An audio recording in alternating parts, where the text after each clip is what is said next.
pinamimigay po namin dito. Pag may problema po kayo sa daga, spray nyo lang sa tilapia, alis po yung daga. Ano, kung may problema lang po siya. Sa kunlaan, may problema, ito pinamimigay po namin. Ano po?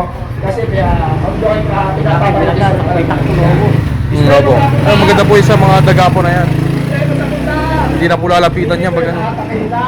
Ito, Oo, palibot po. Palibot ng banyo. Mga masusustansyang halaman. Ano pag ginamit po natin siya? Ano, ito po siya. So ito, kung tututalin po natin siya, maabot po siya ng 4,600 yung isang set lahat na po yun. Pero, kung ngayon po kayo bibili, ang halaga po niya ay 2,800 lahat na po yan. Ngayon, Opo, set po yun. Set. kahit yung akong bayad na. Ano ba, may promo ba?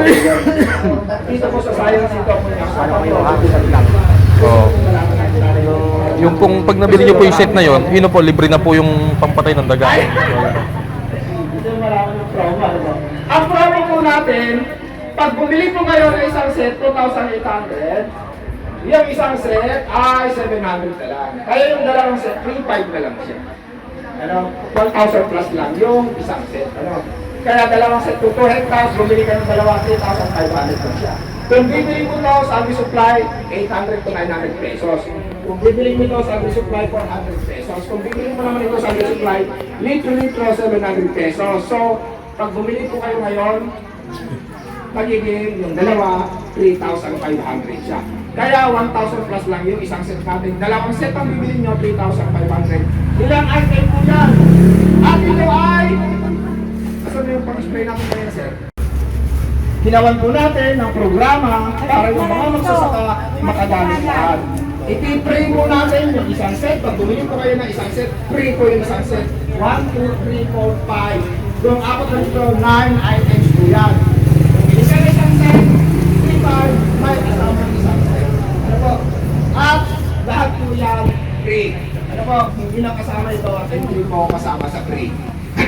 Yun po siya. So yun, kaya napakaganda Dito po. promo po natin. Opo, opo. Ngayon, Kukontakin nyo lang po ako pag ano. isa Pag, dito na bagong sulat ako. Kung siya ay angkas, pati kaya nga kung magbigato nga, kung siya piling, baka mabalik away mo. Siguro tatlo lang kandidato na tayo. Kung siya ng bayan, ng Luzon. Pero tapos na po yung political career natin. Dito na po tayo. Ano po? Yung pagtulong po sa magsasaka na yung tinutukan natin. Bakit? Pagka ginamit po kasi natin ito sa ating mga palayan, sa ating mga gulay, yung mga gasong Opo. nilagay sa palay, ito po napaka-importante sa tayo, yung gasong nilagay natin sa palay, tatanggalin po. yung pong iba isang hektarya, 150 lang po yung naano eh. Pero yung iba po, umabot ng 200 pag nalagyan na ng ganito. Dahil po lang sa kalimutan. Ang palay po kasi bakit binabawal na po natin ngayon ang mga pesticide. Pinokontrol natin. Ang palay kasi na ginagamitan palaki sa lason, nawawala po yung sustansya niyang lysine. Ano po ba si lysine? Yan po yung antioxidant ng katawan natin na nakukuha sa palay. Pagka ginamitan po natin ang palay ng sobra-sobrang lakas ng lason, nawawala po si lysine. Yan po yung pag-aaral ng Department of Science and Technology. Ano po? Nawawala po si kamatis, ginamitan, palaki sa lason, nawawala po si glycopene. Pagdating naman si keros, nawawala po si beta-carotene. Ano po? Yun po yung mga pag-aaral na nakakatakot. Kaya kung mga lang po, walang cancer, walang breast cancer, kahit i-resolve na matigas pa rin. Di po ba? Pag i-resolve na matigas pa rin, di po ba? Sir, yung tatanong natin mo, kahit i-resolve matigas pa rin. Ano, yung tuhod. Yung tuhod lang po. Tuhod ah. Matibay pa rin sa pagsasaka, ano. Uri, ang traktor nagsarta. Ay, garado kaya niya. Nagpitig sana ganun, wala po tayong lason. Ano po? So yan, kung bibili po tayo ngayon, meron din sa mga kwento. pwede po Sa mga... tayong kumuha. Eh, wala po po sa mga tindahan po. Wala po. Kaya kukontakin nyo lang po yung kami po. Pero kumakalat na po sa buong Pilipinas to ngayon. Pwede nyo kung nasa payment naman. Mga isang taon pa lang po kasi na active pa lang po ito. Ano? Makikita nyo May agad. per litro rin kayo sa ganito. Pag in-spray Po? mo, Per liter, meron din. Yung po yung pong malaking yon. May mas maliit pong ano yon. Pang 1 liter. sukatin mo na yung palay mo. lalaki na po siya ng ganon. Kaya makikita mo na kaagad yung epekto. 2 araw pa lang, 3 araw pa lang, yung punla mo, sukatin mo na. Lalaki po siya kaagad. Ano po, yung bagong teknolohiya natin, napakaganda po na teknolohiya natin, mga natural siya, wala pong lason, pagsasaka natin, malinis na pagsasaka, magandang pagkain, malusog ng pamumuhay. Ano po, ganun po yung produkto ng Pumps Agri-Trading, parang lang sa mga magkaroon po tayo ng malinis Oo po, pag sa iba po. kapaligiran. Ano po, yung po yung pinipropose ko na. Nag-Pumps Agri-Laso, nag-spray ka. Kaya may katanungan pa rin tayo. May tanong. Inspiration, andito ba inspiration niya? 3 years, Pero yung microorganism niya, hindi po siya na-expired, nagdodormant lang siya. Ang nawawala po lang yung mga nutrients. Nakikita na po sa baba yung expiration date niya, meron po yun sa baba. Makikita niyo na po siya, manufacturing date, expiration date, nandyan na po siya. Ano po? So, ayan, may mga po, thank you very much. Pwede na po kayong magawa ngayon, Tapos, Sir, Kap, paano sa gulay? sa gulay, Yung anong timing ng pag nag-spray ka? pagkabata pa lang, pag may bata pa lang, ito muna gagamitin natin. Yun. Tapos, ito ang gagamitin natin sa gulay, kalahati ng kalahati. Pag maliliit pa lang tatawin mo, patakan mo na lang. Ay, sorry. Malakas po ito. Yung gulay mo ngayon, mabilis yung paglaki at paglapat ng dahon. Mapapansin mo, patak lang. Patak lang. Patak lang basit. Ay, di, may isa nga, 16 liters kasi. Tapos dito naman, 30 ml. Parang Sa gulay, maliit lang. Mga tatlong takip, ano po. Tapos, pagka medyo malaki na, dadagdagan mo na. Pupunta ka na sa 50 to. Ay, ng combine niya, no? Combine na Combine combine. sila. Tapos ito naman, pag malapit ang mamunga, isa na. Tapos pag namumunga na, eto na. Para rin sa ganon, yung bunga ng kamatis mo, bunga ng talong mo, bunga ng kwan mo, mas malalaki, mas matitigas, at ang kailangan matagal sa storage. At kapit-kapit mo dito, at kapit na kayo, nalaylay, alin saan, ay ginamit lang malipay. Problema natin kasi mga uod eh. Matagal po siya sa storage. Ako. Sa saluyot. Sa saluyot, mabilis po ang paglaki. Maganda pa. Opo, sa saluyot, sa pingkat, Oo. Tsaka sibuyas. ang kainaman ko, habang ginagamitan mo yung bukid ko, gumaganda yung lupa. Sili talong yung kakakara magkala-linis kayo. So, ayan, pwede na po tayong kumuha. Opo, maganda po yung mga yun. At pwede ko na po ibigay sa inyo. Ibigay. Ay, nasa loko. Tataniman niyo pa lang po. Hindi ka rin natatanggalin ko rin. So, ayan, alam ko po na may mga pagkain pa po. Luluto pa po kayo ng mga pagkain. No? So, may tanong pa po tayo. Aba. Ayun po. Palay na nakaraan. Ay, balik po. 0.8, dinami 14. Op! Ay! Nako, patay na. Nasira na. Ano po? Matagal na po niyang ginagamit, 10 years. Pupunta po siya dito sa ating sa barangay, dito sa Muñoz, sa aming office, at kumukuha po siya ng produkto natin. Ang pinakamataas po na customer namin na isa, Best Farmer Film po. Makikita niyo sa mga tarpaulin ng iba't ibang produkto. Si Sir Hil Gabuyo, 336 naman po ang kanyang inani. Ano po? Ang kanyang inani ay Si Agri-Trading, seminar. 59.1. So, ibig sabihin halos 400. Kabansin nyo na yung inali ko, i-convert po natin sa 50 kilos. Ano po yun po? Bakit pa nun po tayo sinasabi ko nagka number 1? Kasi Ma'am, opo po kayo dun, no? sa region 2. Opo kayo dun, eh. Ito po yung contest po ng PRTF. Ano po? Tayo po, owner sali natin ng Quirino Province. Quirino Province, first na sali natin. Tayo po nag-champion, nag-number 1 po tayo. Hindi lang po, isa. Dalawang sunod po yun. Ano po? 2024, invite tayo. Tayo po ang nag-number 1 sa pataasan ng ani. Ano Opo po kayo dun, sir. oh. Gano'n. Department of Agriculture. Ano po? Ngayon, katatapos lang po sa PhilRice. In-invite din po tayo sa PhilRice. Ano po? Sa San Mateo PhilRice. Kung titignan po natin, ni-sponsor po tayo ng Gracefield Agri-Trading. Kasama na rin po sa PhilRice, may Company doon. Ano po? tayo pa rin pang nag-number 1. Peel rice na po yun. Kasama na po natin ang peel rice doon sa contest po na yun. Or yung ginawa po natin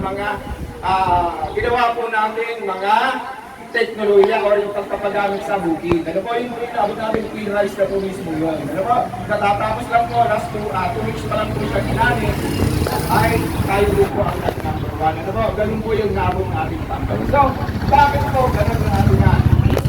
Ganun po, bakit po ganun? Ano po, sa atin po kasi dito sa Science City of Muñoz, siyempre ang alin natin dito, halos dito tayo bumababa ng 200. Ano?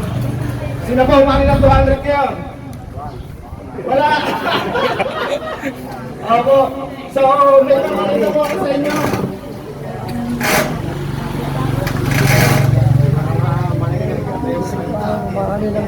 Yan. Sa alam ko po ng pagkakilay, masakit sa katawan, ano? Paglilinis ng bahay, masakit sa katawan. So, yung paparapon ko po sa inyo. Ang ipaparapon ko sa inyo, pagtanggal ng sakit ng katawan, ano? Pagka nilagay mo ito sa kamay mo, 1 minuto lang tanggal na yung sakit ng katawan mo. Ayan, susubukan po natin ngayon. Sino pang masakit ang katawan? Ito po, ibibigay ko lang po sa inyo. Sakit sa bulsa na. Sakit sa bulsa. Ako, sakit sa bulsa. Malapit na po doon. Sa akin, ano? Subukan po ninyo, ano? Sakit na yan. Masakit ang tuhod, masakit ang bewang, masakit ang ulo, masakit ang puso. Sa kababae na masakit ang puso, ilagay lang. Saglit yun. Ito po yung ipaparapon mo sa inyo. Saglit na saglit ko lang kung kukunin yung inyong oras. Ano po? Subukan po natin para malaman na mo kagad. Ayan. Pwede nyo amuyin. Ang bango yan. Sir. Sir, pakailan mo. Ayan. Ibibigay ko po sa inyo ito. Ano po? Yung paglabas ng lipi ng palay natin para nga sa ganun ay sabay-sabay din silang namunga. Ano po? Pagka namunga na po yan, tanda po natin na pag nangilaw, namula kami sakit na nakita natin, surroundings na po na kami sakit. Kasama po ito, ano? May guide po kami. Ito na po yung palay, kapag ginamitan natin, guide na po yung bunga. Mapapansin natin. Ano po? Ito palay ko po ito eh. Ito. Ay, ito. Palay ko po ito.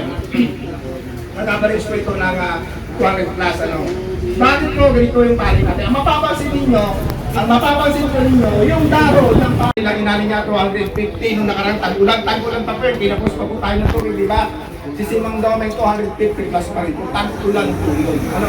Ganun po yung inani nila. Ano po? So tayo naman, siyempre, nandito tayo, siyempre 200, hindi naman po tayo bababa ng 200 kasi nandito sa ating teknolohiya. No? So yun, paano mo siya magagamit yung ating produkto? Simple lang po, naniniwala po ba kayo na yung ating lupa ay humihina? Opo, humihina mo yung ating bukid, ano yung ating lupa. So, ano po ang dahilan kung bakit humihina yung ating bukid? Siyempre, nagagamit po natin ng mga chemical. Pagka gumamit po tayo ng mga lason, ng mga fungicide, insecticide, herbicide, glucoside, lahat po yan ay nakaka-apekto po sa ating mga lupa. Ano po ang epekto niya? Yung mga beneficial microorganism po kasi natin doon, namamatay sila o nagiging dormant sila, tulog. Bakit po? Yung lupa po kasi natin, nasisira po siya or umaasim po siya. Eh ba't naman masisira o umaasim may nasisira, nahihirapan yung mga microorganism natin. Kapag ka maasim po yung lupa, ano po ang Pwede yun sir panghilot. mahina ang ugat ng ating mga laman, mahina ang ugat ng ating mga palay, Mga pang giveaway lang po ito. Maraming pataba ko minsan, dahon, maganda pero mahina ang ano po, ganun po siya. So, paano ang gagawin ng ating produkto para nang sa ganun ay mapaganda po natin yung ating bukid. Ay sir, gusto nyo i-try ito. Mapaganda po natin yung ating lupa. Siyempre, lupa po ang ating puhunan. Siyempre, po pag walang lupa, kahit may pera wala din namang sasakay, walang aanihin. Ito po. So, ayun. So, paano po siya makakatulong yung ating produkto? Ano po? Bago ang lahat, isang magandang umaga po sa ating lahat. Nakalimutan kong dumati. Ano, pinakasigla ko lang po kayo at kaya galing ko kayo sa meeting. Alam kong pagod na yung isip ninyo. Pero gagawin po natin, gigisingin po namin kayo. Gugulatin po namin kayo. Sa promo lang po Ayun. So, paano mo magagawa ng aming produkto? Yung aming produkto, kukuha lang po ng 1 litro. Ito po ay 4 na litro. Kukuha po tayo ng 1 litro. Kukuha po tayo ng 1 litro para po sa 1 hektarya. Yung 1 hektarya para po sa lupa. Kailan po siya i-apply? Bago po tayo mag-araro, bukas, kumuha na po tayo ng 1 litro. I-spray po natin ngayong hapon. I-spray po natin ngayong hapon. Bubulukin niya po ng mabilis yung mga dayami, yung damo. Lahat po ng dapat mabulok doon, bubulukin niya sa loob ng 5 hanggang 7 araw. Pinakamatagal na po yung 10 araw. Direct nyo na po i-spray yun. Ano po, 1 litro, ang kakambas niya po ay 10 hanggang mas higit pa organic fertilizer na nakasako sa pagkakondisyon ng lupa natin. Ang kainaman nito, hindi po natin problema yung napakakapal na damo na nandun na sa lupa kapag inararo mo, hindi pa rin siya nabubulok. Dito, 5 to 7 days bulok na po siya. Ano po, or pinakamatagal na yung 10 days. Mapapansin mo sa lupa, bubuhagan siya at iitin. Ang mangyayari sa lupa mo, pagka dinamitan mo siya, madali na siyang pasagin. Kaya ang sasabihin mo nagtatrabaho, bakit nagbago yung lupa mo? Parang kalambot na ng lupa mo, sasabihin niya. Pag pinatag mo na siya, pag sinuyog mo na, madali po tayo magpatag. Bakit? Malambot at maganda. Parang pinong-pino ko yung ating lupa. Ganun po siya, madali na po tayo magpatag. Maganda na po yung lupa natin. Ano? Ganun po siya. At the same time, ang isa sa napaka-importante yung gagawin niya po, yung toxic material. So yung lason, itinagay na po natin ng matagal, tatanggalin niya po sa pamamagitan ng mga microorganism na nandito. Ano po yung gagawin niya? Lilinisin niya lahat ng mga ilagay natin lason doon sa lupa natin. Yun po yung tinatawag po natin bioremediation. Ano po? Magaling po siyang luminis ng lupa natin. Yung napakatagal na natin nilagay sa lupa, na lason, tatanggalin po ito. Bakit po? Kasi yung microorganism natin, yung indigenous microorganism natin sa lupa, hindi po sila kumikilos, hindi sila nagtatrabaho, kaya ang ginagawa natin, pataba ng pataba, padami ng padami. Dito, nagle-less po tayo ng pataba. Ganun po yung ginawa namin sa Pilrice, ano po, sa San Mateo. Yung regular na application nila, kami tinanggalan namin ng 30%. Pero, mas mataas pa rin po yung inani namin. Ano po? Ganun po siya. So, ayun. Pagdating na magpapapad na po tayo ng punla, ng bili. Minsan yung hybrid natin ay napakahirap patubuin. Problema natin, ano po? Wala na pong problema din ngayon. Ang gagawin lang po natin, maglalagay lang po tayo ng pa rin yung gagamitin natin, napakahusay yung magpatubo ng bili. Ano po? Hindi na po tayo mahirapan magpatubo ng bili. Ang gagawin lang po natin, maglalagay lang tayo ng kalating lata ng sardinas doon sa drum na pagbababaran natin. Tutubo siya agad at kung mayroong bacteria fungus yung bili natin, lilinisin po nito para hindi masira yung pagtubo ng bibili ng pula natin. Ano po, ganun po siya. At the same time, pag isinabot na natin kung paglipas ng walong araw, magpapa-spray po tayo malalaman natin sa sakit ng punda. Kung minsan kasi napapansin natin may lumalabas na sakit, meron po kasi tayo tinatawag na biofungicide. Meron po siya microorganism na nandito siya ngayon. Siya rin po yung pan-treat natin dun sa binigit sa palay natin. Ano, ganun po siya. Mahusay po siya magpagalilong. Namula yung pula. May sakit. Ano yung nakilita mong sakit? Siya lang po yung gagamitin natin. Ano po? Hindi na po tayo gagamit ng fungicide. Ano po? Kung hindi naman po natin maiwasan ang pangit ng fungicide at hindi po mapanatag yung isip natin, gamitan nyo lang. Pero sabi ko nga, pag ginamitan nito, mas lumalakas yung inilalagay nyong mga lason. Bakit? Meron po kasi siyang co-factor na kapag inilagay nyo siya, ang nakikita mo ng lason yung iyong panangin, mas dumididito ang ito. Ngayon, magpapabunot na po tayo. Di ba po nagpapabunot tayo? Problema natin yung mahirap bunutin. Ayaw nga mahirap bunutin. Ang gagawin lang po natin, mag-i-spray lang po tayo. Ito rin po yun. Ano po, mapapansin po natin, hindi na po yan ihahampas, hindi na po yan sasama ang putik. Ganyan, magaan na po siya. Ano po, hindi na po yan ihahampas, papaltayin na lang niya yung ugat. Papaltayin niya na lang yung, ayan, pansinin niyo po, pinapaltayin na lang niya, no? Ayan, bulog na lang siya ng bulog, pansinin mo, hindi na po yun nahihirapan. Kaya pag binulot mo siya, para lang siya nakapaybayo sa lamesa. Lamesa walang lupa, para lang yan, ganyan lang po siya. Ganyan po ang magagawa niyo. Ngayon, may problema naman tayo ngayon sa bansot na palay. 18 days magtatanim na tayo, 21 days magtatanim na tayo, bansot pa rin siya. Wala na pong problema doon. Sana sa tao, wala nang problema sa bansot na tao na. Ang gagawin lang po natin, maglalagay lang po tayo ng dalawang takip, isasama natin dito. Sa loob ng 2 araw, 3 araw, magdodoble yung takip. Ano? Tigas ka at lalaki ang trabaho po kasi dito, pampalaki at pampatigas. Ano po? Magaling siyang magpatigas. Pwede sa tao. Sa tao. Tao, pwede. Huwag lang susubukan. Pag tayo nilagay natin ito, mapapansin mo, lalakad yung daon, titigas yung puno at bigla po siya, kung galing po siya kalaki, Turbo. sa loob po ng 2 araw, dodoble po yung laki na kaya wala na pong bansot na salay. Ganun po kahusay yung produkto natin. Ano po? Pagdating ng transfer na natin, ito yung makikita natin, bumunod po siya na hinakugat. After 2 days, ito na po siya. Ayan, ganyan na po siya. Ngayon dito, sabi nung magbubunot, ay sir, pinustahan ka. Sa bukid na po kami at wala, yung ugat na yan, narindat parutin. Bakit pag pinustahan na kanya, sa may isang aminin nyo, kung na. Ura dyan ang aminin ka narindat parutin. Nung inispilan namin at nung binulot niya, sabi niya, after niya pinangyari, biglamit lumurong ka. Sabi niya, ano po, ganyan po siya. Ano, yan. Mapapansin nyo, tapos ang lalaki. Bakit? Pinalaki po namin siya. Tapos pinalapan namin yung dahon. Tapos hindi po kakainin yan ng bisukol.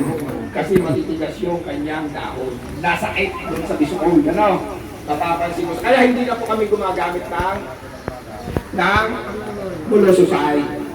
Matagal na po kami din gumagamit ng lason. Lason, tanggal na po lahat yun. Ano po, tanggal na po namin lahat. Ayan. Nakikita mo, malalaki at matitigas. At malalapad ang dahon. Kala mo, nabuhanan na yung kanyang ulat. Pero bata pa po yan. Ano po? Ngayon, bakit po hindi na kami gumagamit ng pangkuhol? Ang kuhol kasi, pagka ginawa natin ng teknolohiya, ginamitan natin ng technology, hindi na po yung kakain. Una, ang gagawin lang po natin, 2 to 3 cm ang tubig. Plus tissue harvest, yung epekto niya hindi po yung kakain. Plus, nagpataba po tayo, basal, konti lang, kasabay nung kung natanim natin, hindi na po yung kakain. Kahit anong gawin po natin, 99%. Ano po? Kung 1,000 yung bini mo, yung punda mo, siguro may nakakain na mag-isa. Ano po, hindi ko ginawang 100%, ano, hindi 100%, wala po kasi tayo 100%. Pero kung sabi ko, nakita po namin, napatunayan po namin na wala po kaming problema sa kuhol. Ano, kaya less bulosusay na po tayo. Eh, pandamo, bakit hindi po kami gumagamit ng pandamo? Si Sure Harvest, pag ginamit natin, malakas po siyang magpalubot sa ibabaw. Ano po, mapapansin po natin siya, yan, isa po lang, mapapansin po natin siya, puro lumot po yung ibabaw niya, ano po, puro lumot po yan, mapapansin nyo, parang may mga po niya, lumot po lahat yan. Yung po ang trabaho ni Sure Harvest. Ano? Tapos, pagka ang tubig natin, 2 to 3 cm, hindi po yung tutubuan ng yan. Yan lang po ang technique sa pagpapatigil ng damo. Ang tutubuan lang po ng damo yung matataas na parte. Yun po yan. So yun, pagdating ng 5 araw, 3 araw, 5 araw, 1 araw, di ba hindi pa po tayo nagpapataba? Dito magpapataba na po tayo. Ano po, anong ipapataba natin? Ano po, ang ipapataba po natin ay ito rin. Pataba yan, yes, pataba po siya. Mahusay siya sa lupa, mahusay siya sa binhi, mahusay siya sa pagpapalaki, mahusay siya sa pagkontrol ng mga sakit, mahusay din po siyang fertilizer. Bakit po siya mahusay na fertilizer? Kung titignan po natin, pagsasamahin po natin sila, dito ang nilalagay po natin 1620, hindi na po kami gumagamit ng 1620. Ano po? Kung titignan po natin siya, 52% po yan. Katumbas niya po ay halos katumbas ng 1620 kung saan ang glucose po 52%. Kaya kapag naglagay ka nito, kasama nito, halos 4 na kabal na kagad yung nilagay mo. Ano po, ganun po siya. Ano po, ganun po siya. Ang mapapansin mo sa inilagay mo, parang ang naglagay ng 4 na kabang patabang. Ano po, ganun po siya. Ngayon, may napansin po tayong sakit. Ano? May napansin po tayong sakit sa pare natin. Siya yung pinagamitin natin, namumula, naninilaw. Kung ano yung sakit na nakita natin, baka pa yan, kaya natin i-take mo. Dito po ni Sure Harvest. Ano po, ganun po siya. So ayun, yan lang po yung gagamitin natin. Ano po, ang makikita nyo, mabilis po siyang gumaling, mabilis po siyang mabilis po siya na talaga namang gaganda yung palay natin. Ngayon may problema tayo sa pagpupuno. Pag mahina ang puno, mahina rin ang ani. Ang gagawin lang po natin, tutulungan niya po yung fertilizer natin. Papalaksin na. Ma'am po. Ito po. Sila ma'am kumuha ng pamsi. Nakialam-alam ako. Sige po, salamat po.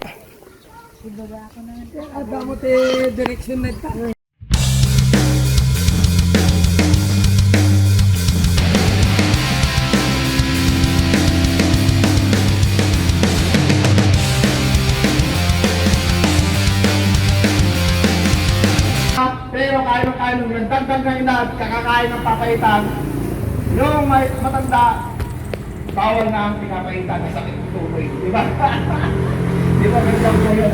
So, paano Pamsi King.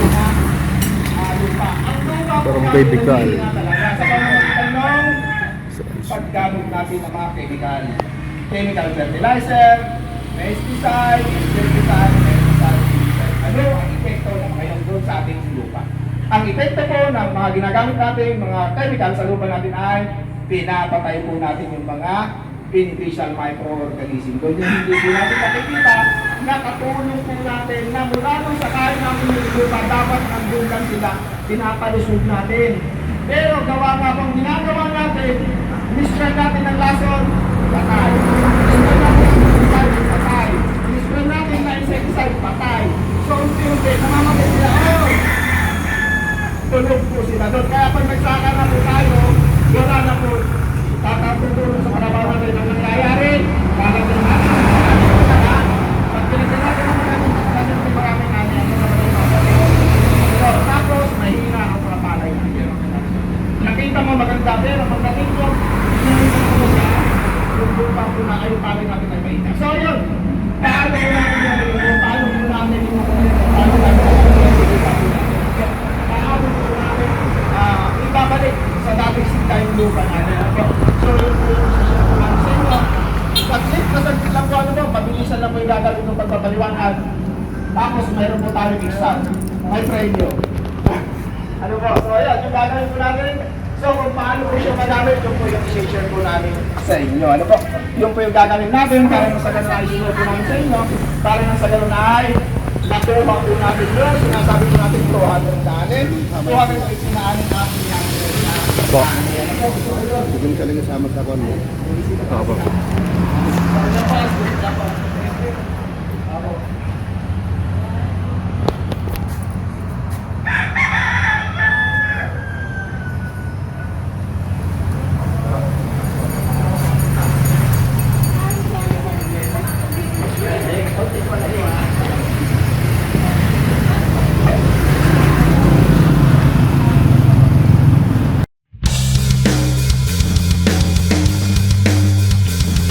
Sarado. Marami kong magnesium, magnesium, iron, boro, copper, nandun po lahat yun sa lupa natin. Pero, sarado yun. Dahil nga po, hindi ba nagtutubisyon na lupa natin. Pero, pagdating po ng lupa natin, ang gagawin na po ay o-orbit po natin. So, para ipakain sa alaman natin yung mga pataba sa lupa natin. Sa pagdating po na, sa pagsa natin sa tulong, ito. Pagka magbababas na po tayo ng tunda, magbababas na po tayo ng puto, ay ng bihi. Meron po kasi ng bihi na mahirap patuluin.